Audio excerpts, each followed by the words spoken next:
So excited to be here today.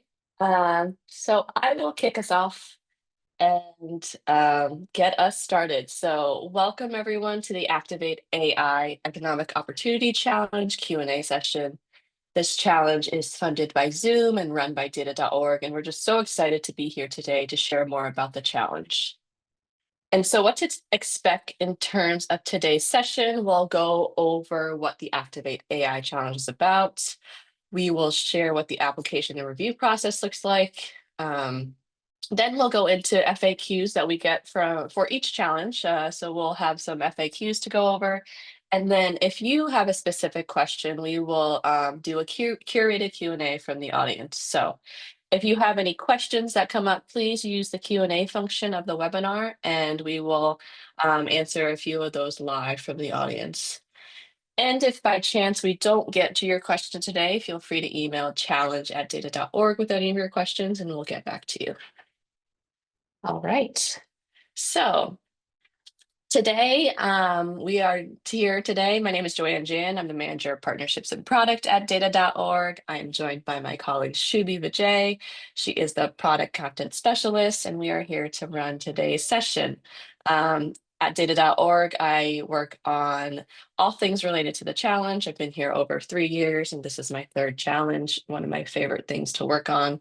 I also work on digital products, so things like the data maturity assessment, and a new tool that we have coming out soon called Finverse. And so those are all things that we work on that are free to access on our website, data.org. And then I'm joined by Shubhi, who will be monitoring the chat. And she is the product content specialist and super excited to be here today. So moving on, we are here today because the Zoom Cares committed $10 million for AI education, $10 million over 3 years. And data.org is one of the first grantees of this initiative. So we're super honored and excited to be part of this initiative. And with this, we are launching the Activate AI Challenge. So a little bit about data.org before we dive into the challenge. Data.org is about democratizing data for good. So our mission is to accelerate the power of data and AI to solve some of the world's biggest problems. And by 2032, we are training a workforce of 1 million purpose-driven data practitioners. And we do this in 3 ways: cases, capacity, community, and commons. So first, we are making the case, and this is where this Activate AI Challenge comes in. Through our global innovation challenges, we are investing in and amplifying and scaling strategies that work in data and AI. We are also focused on developing capacity, and this is how we will reach our 1 million purpose-driven data practitioner goal. We have capacity accelerator networks all over the world, and this is all about inspiring a new generation of problem solvers. And finally, we have community and commons. So we have a robust resource library at data.org that has playbooks, our data maturity assessment, as well as expert Q&As for those to access, all for free. All right, so now let's get into the challenge, the Activate AI Challenge. So we have 3 goals for the challenge. And first and foremost, it's really to identify collaborative and community-oriented AI and data solutions that fall under one or more of these pathways. So the first pathway is about driving AI workforce development and organizational capacity. So think about this in terms of AI skilling or upskilling. The second pathway is developing and creating future-friendly jobs leveraging data and AI. So we can think about this in terms of job creation that are using data and AI skills for the future. And the final pathway is building climate resilient communities for a green economy. So we can think about this in terms of AI tools. How do we build tools that will benefit a community as we think about a green economy? So your proposal and solution must fit under one or more of these pathways as you're applying for the challenge. The second goal is to drive principles and practice of responsible AI. Of course, we know there are a lot of caveats that come with AI. We want to make sure that we are as responsible and locally informed as possible when it comes to AI. And then last but not least is really to source innovation from communities around the world, to think about who is the closest to the solution, who therefore can come up with the best answer, and to include those who might be left out of the AI conversation. So we love to see really local solutions that are responsible and from every community around the world. And so in terms of evaluations, what we're looking for these applicants, there are four different areas of the application that you will be evaluated on. First, we have proposed solution and impact. And then you'll see this is the first question you're asked on the application itself. Second is localism, thinking about what target community or user group you're trying to benefit or work with, and what is the role of co-creation. Of course, responsible AI, like we just talked about. And then finally, technical considerations. So what are you thinking in terms of data use, if you're using any partners? And we use this also as an opportunity to identify needs for technical assistance.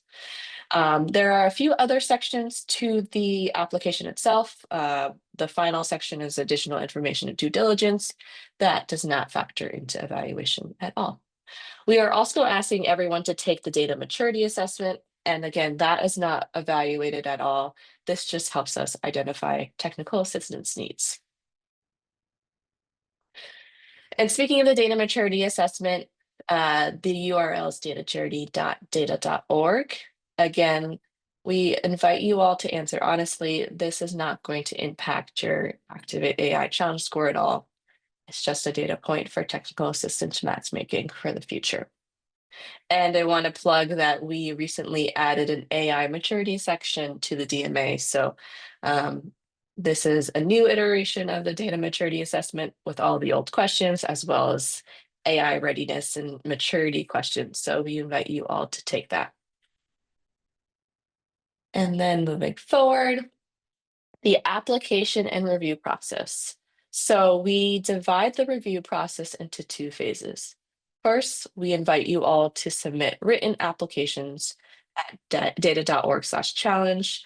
We use the platform AwardForce, and all applications are due by January 8th, 11 p.m. UTC. Once you submit an application, you won't be able to edit it. So please make sure all your final edits are in before hitting submit.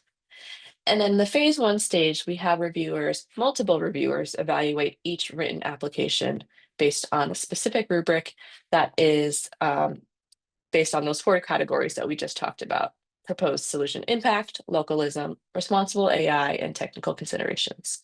So multiple reviewers will review each written application. For the second phase, a subset of those applications will be moved on to the second phase, and we will have a panel of expert judges review those applications. We will do additional due diligence, and we will do interviews for that subset of applications. This will happen around February, and in between February and May, we will do additional selection and due diligence and announce awardees in May of 2026. So now we will go into FAQs that we just get for every single challenge. And so we can get all on the same page of what the challenge rules and terms and conditions are. So first, we get this all the time. What types of proposals are a good fit for this challenge? So like we said earlier, we're looking for innovative AI applications that empower people and community and that unlock economic opportunity for a resilient future. So applications should fall under one of the three directives or more, but at least one. So the first one is driving AI workforce development. So you can think about this in terms of upskilling or skilling.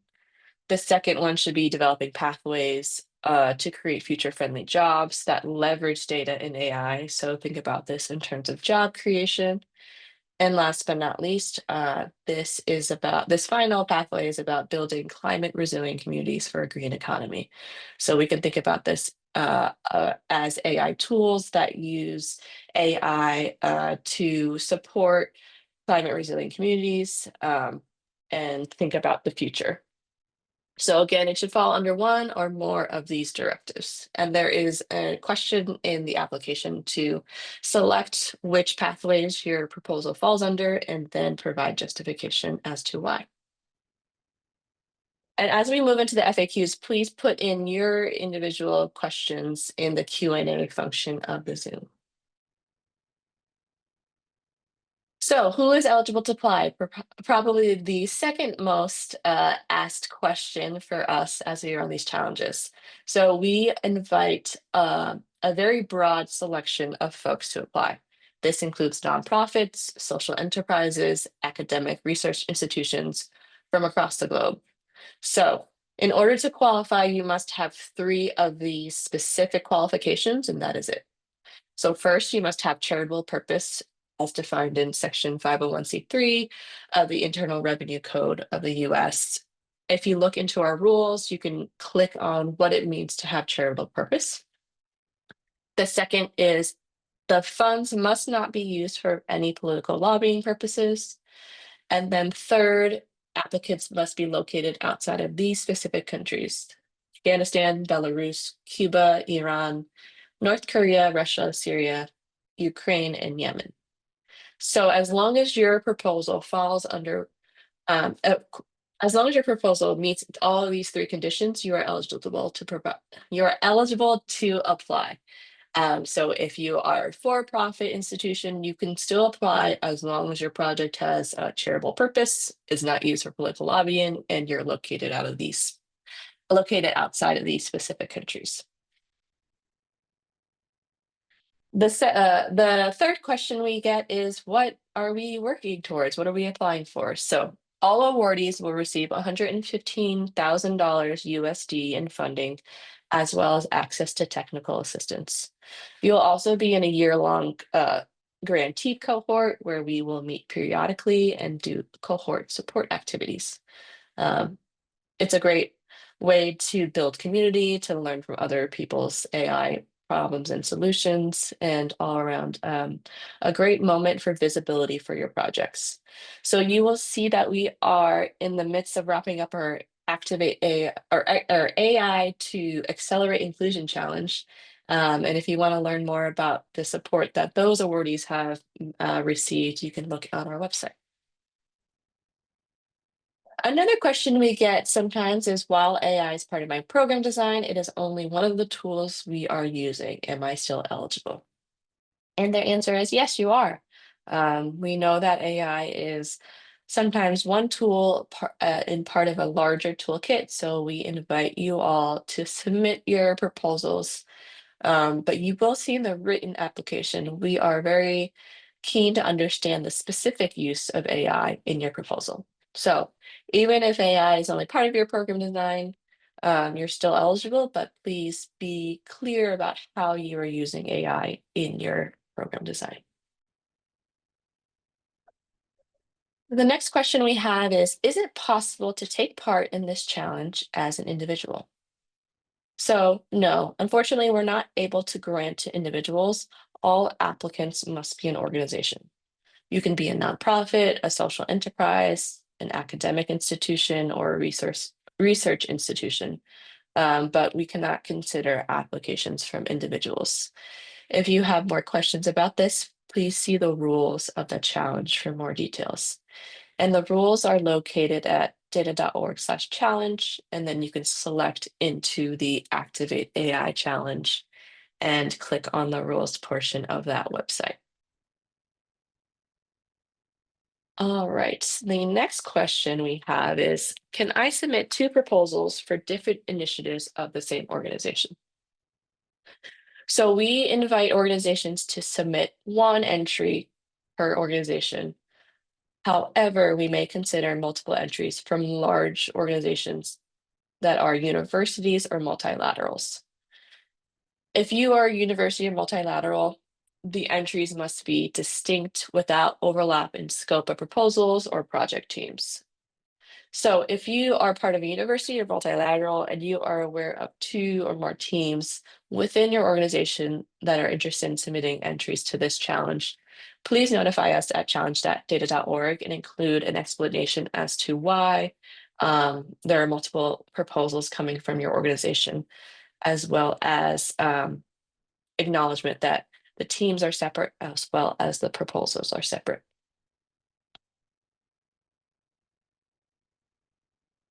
The next question I have is, can awards cover indirect costs? Are there any restrictions?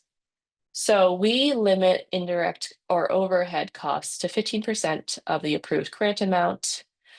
Any indirect costs that are more than 15% will be looked at individual and may be approved on a case-by-case basis. So you will see in the initial application, we invite you to submit a budget. So you will be able to share more about your specific use of funds and as well as your overhead costs in that specific template. If you think that your indirect costs will cover above 50% of the grant amount, this is where you would provide extra detail as to why and what the funding will be used for. So again, we'll review this on a case-by-case basis, but we cannot guarantee that indirect costs above 15% will be approved. And so next steps, the application and FAQs can be found at data.org/challenge. We will continuously update the FAQs based on the questions that we get from you all, prospective applicants. Additional questions, please email challenge@data.org and we will get back to you. And in order to stay up to date with all data.org updates and news, please sign up for our newsletter at data.org/newsletter. You'll see the newsletter includes a lot of great resources as well as any news that we have to share for our network. And then last but not least, please follow us on LinkedIn at linkedin.com/company/data.org for any updates. All right, so that is the me talking for most of the part of the presentation, and we'll move to Q&A from the audience. So Shubi, I'll invite you to share some of the top questions that we're hearing from our audience. Thanks, Joanne, and thank you so much for leading us into this presentation. Thank you, everyone who submitted a question and for sticking along the way with us. I think I'll take this one first. We have a question from Bruno Bitat. He would like to know, do you welcome proposals that are focused on the intersection between AI and public education as a way to get to future jobs? Or are you only looking for initiatives that deal with economic opportunities more directly? We've got a couple of more questions in this within the same vein about working in education, using AI. Will that be considered? Is education still of interest? So we'd love to hear from you. Yes, this is a great question, and we often get questions for folks saying, does my project apply? So my advice for those who are curious if their project is a good fit is to think about one of the three pathways: driving AI workforce development and organizational capacity, developing pathways to create future-friendly jobs, and building climate resilient communities. And if you can make an argument that your project fits under one of these three pathways, we invite you to submit your proposal. It could be creative. We try not to be too prescriptive about the specific type of application we're looking for because we really want to hear from you all. We want to know from those closest to the problem in their local communities what is an issue in the community and then how are they using AI and other tools to address that issue. So again, if you feel like you can make an argument that your proposal fits under one or more of these specific pathways, we definitely invite you all to apply. I'm trying to think if there's I had one other thought in my head to share and then I completely lost it. It will come back. Yeah, I was going to say we can move to the next one and then we can definitely come back, or people are free to, as Joanne said, send us an email if we miss something, if we're not able to cover your questions today. Please feel free to send them our way. We have another question, Joanne, a couple of them about, can the proposal be at an ideation stage even before a pilot? Can existing initiatives be, can we propose scaling our existing initiatives? So something about what stage of the project do they have to be able to apply? So we are looking for projects in the pilot, scaling, or replication phase. And you'll see on the application itself, we do ask you to self-select what stage of your project that your project is in. So if it's in the ideation phase, I would say that that is not one of our options. So it should be at least in the pilot phase. And I do recall what I was going to say earlier. So the other piece I was going to share is in the application itself, it will ask you to answer why AI is a good fit for your solution. And so please be intentional about the use of AI. We know that it is everywhere and really easy to use, but we want to make sure that the awardees of this challenge are using AI intentionally and that it is the tool to address a specific challenge. It is the best tool to address a specific challenge.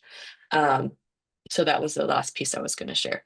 But just to round out this current question, ideation is not one of the phases that we're looking for this particular challenge. It should be in the pilot, scaling, or replication phase.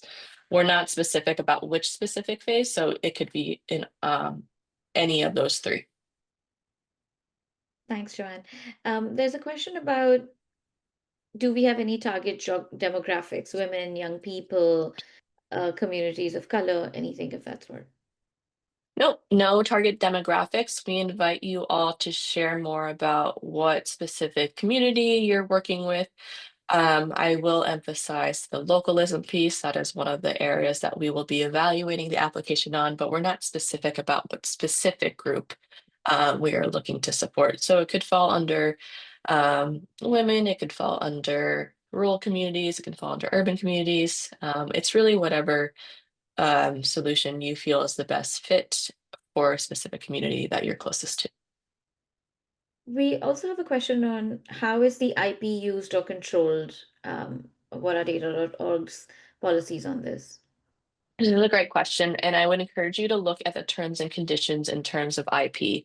So it'll have specific language about what specific parts of the application data.org will have access to. And if you choose not to grant data.org access to sharing parts of your written application, there is a way to opt out of that in AwardForce. It's on the first page of that specific application. So go to the terms and conditions at data.org/challenge, and you can get information about what IP specifics are part of this challenge.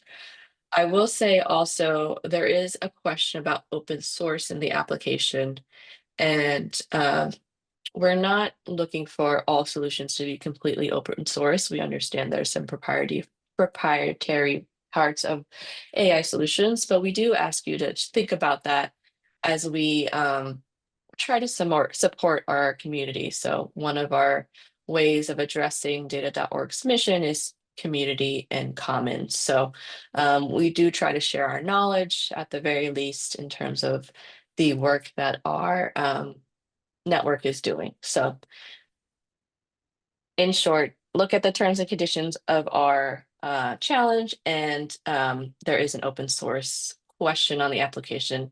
And if you still have questions about IP, feel free to email challenge@data.org and we can address it directly with you. Joanne, we have another question about what does being part of the cohort mean? I think it's related to what you mentioned earlier, that you'll be a part of a cohort for technical support of the existing challenge awardee cohort. So Yes, great question, and something that I love doing. So for our challenge cohorts, there's usually at least, I think, based on our previous challenges, multiple awardees. And so the cohort is the length of the grant period, and you get technical assistance support. We might meet together or convene together as a cohort to share best practices or do some sort of convening. The details are still being figured out at this moment, but we do try to balance this as a supportive part of the grant and not necessarily a high touch intensive time intensive part. So we do understand that you are all running your organization, working on your projects, and this cohort support piece is meant to be additive. It is meant to be low touch and supportive in any way. So um, essentially we meet maybe 4 times a year, and we try to support you all in the best way possible. So more details, if you are a awardee for the challenge, will be forthcoming when we think about the grant agreements. Joanne, we have a couple of questions where people would like further clarity on if they can apply with more than one proposal. We have someone who has mentioned that they were told different use case, geography, and project team qualifies them to apply from with more than one proposal as long as it's different project teams. There's a few others who are saying they might be a part of a consortium of different partners. Would you be able to comment on that? This is a great question, and we get this a lot. So we are going to consider multiple entries from organizations that are universities and multilaterals. If you are an organization that has different proposals, different geographies, please make sure they are distinct as well as the project teams. Should we, I think, oh, so the cohort piece. So we are a consortium um, of organizations. We ask for our applications to have one lead applicant, so one organization to be the lead applicant that will receive the funds for the grant. And so that lead organization would submit the application. If you are another organization that has a different proposal or project, you are more than welcome to apply. So we consider the lead applicant to be the organization that we count. So if you have partners, we don't necessarily look at them at this part of the application phase. We just look at the lead, and then they are the main grantee, and then they could subgrant whatever they want. And so if you are thinking about multiple proposals and you have a consortium or many partners, perhaps think about having another proposal submitted by one of your partners, since we would look at the lead, and then it wouldn't be multiple entries from the same organization. Shubi, I will invite you to correct me. I feel like I could make that a little more succinct and distinct. So if there's anything you want to add, please do. No, I think that was pretty much it.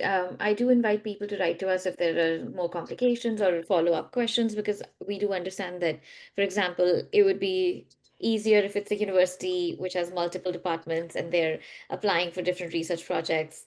One can be under the AI department, the other could be a responsible technology, and the third could be data.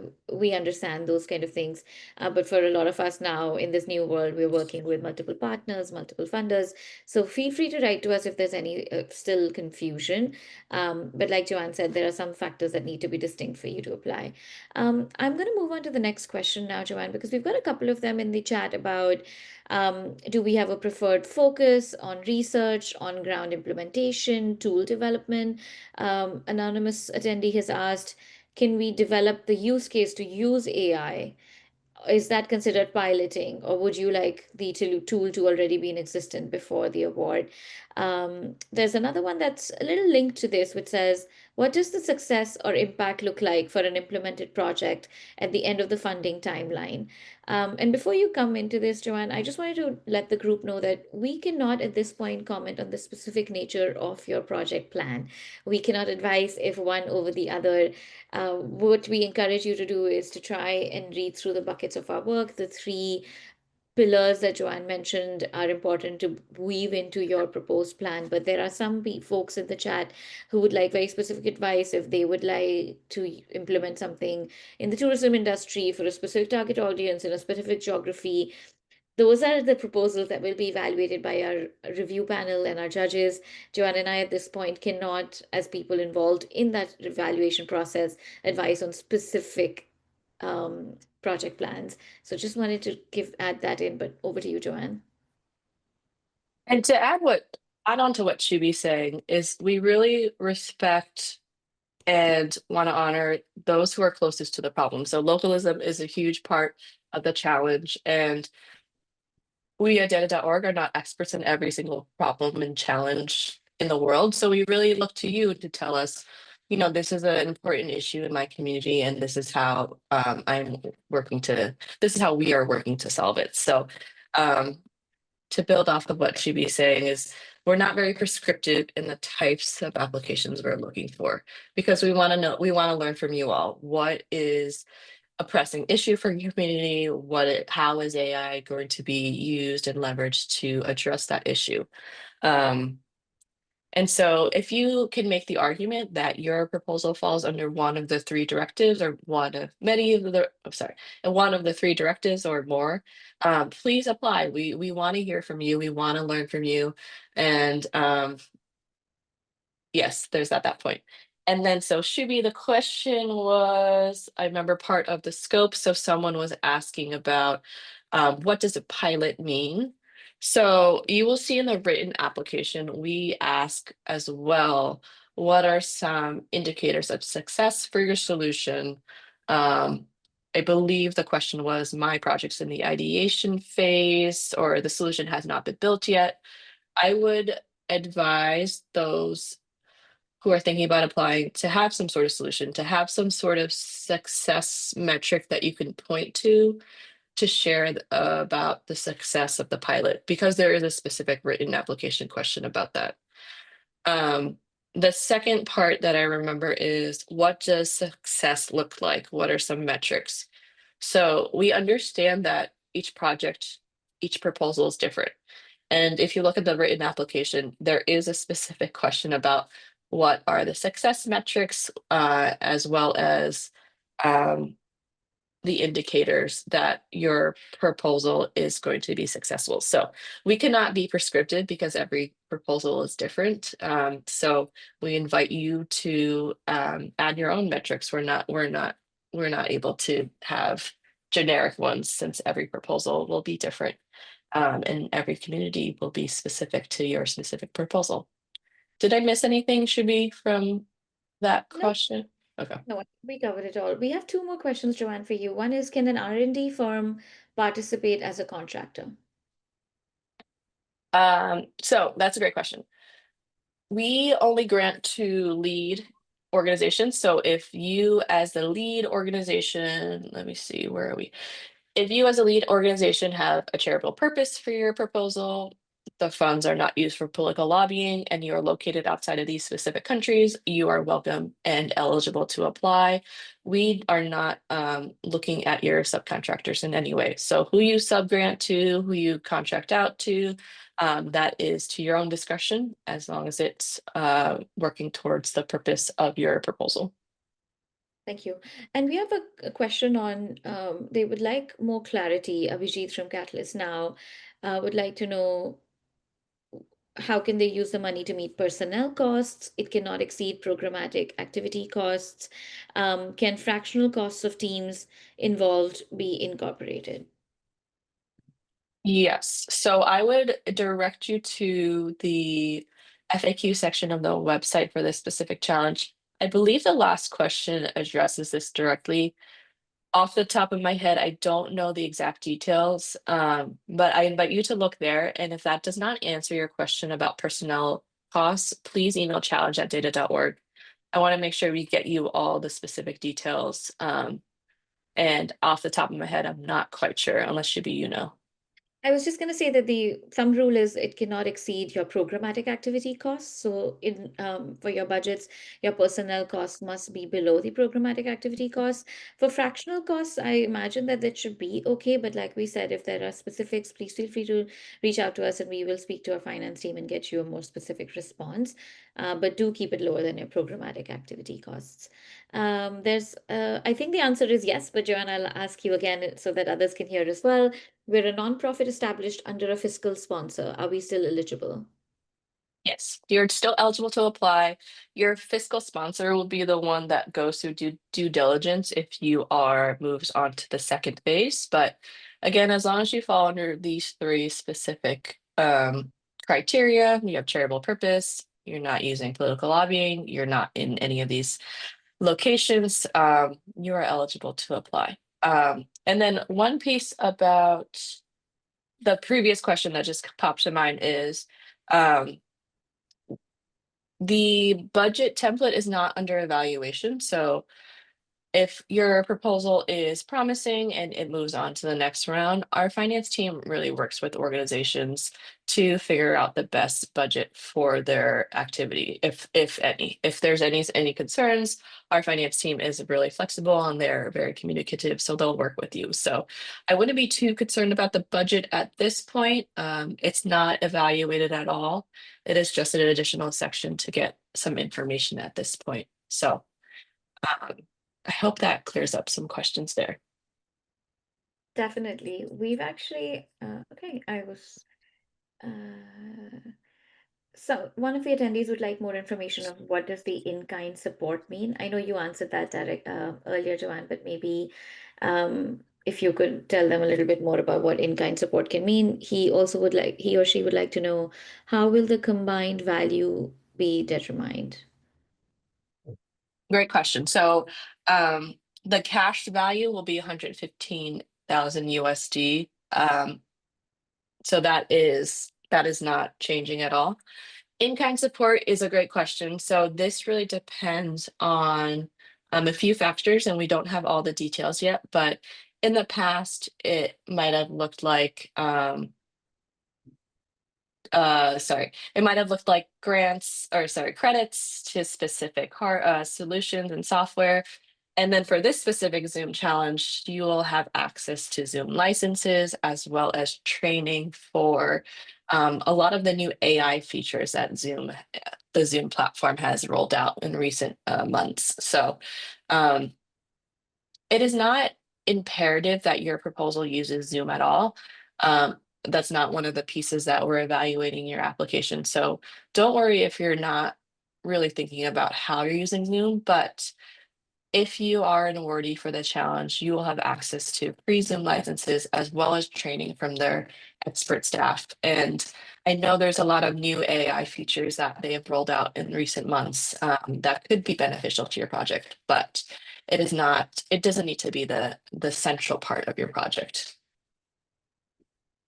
I so Abhijit is asking, what does success impact look like for an implemented project at the end of the funding timeline? Perhaps it feels that that was missed in your previous response. If that's okay, Joanne, I will like to jump in with that one. Mhm. Um, I not For anyone who's wondering what the success would look like, it's about what you build in your project plan. We are not prescriptive in terms of there's a minimum number that you must meet, or there is a specific geography that you must reach. It's about what you propose and how can you show us in your project plan, in your budget, in your activity timelines, things, the additional aspects of building a proposal, how will you get to it? So for example, you might say in your proposal that we would like to train 3,000, a former grantee of ours proposed training a certain number of bee farmers in a certain geography. And our measure of success is only will you be able to accomplish that? So it is up to you what you propose and what's feasible with the amount of money, with the timeline of 12 to 14 months, for you to be able to think, this is what we can do at the end of this project cycle. And as Joanne said, while you submit your proposal now, we close the applications in January. We start the process in February of getting in touch.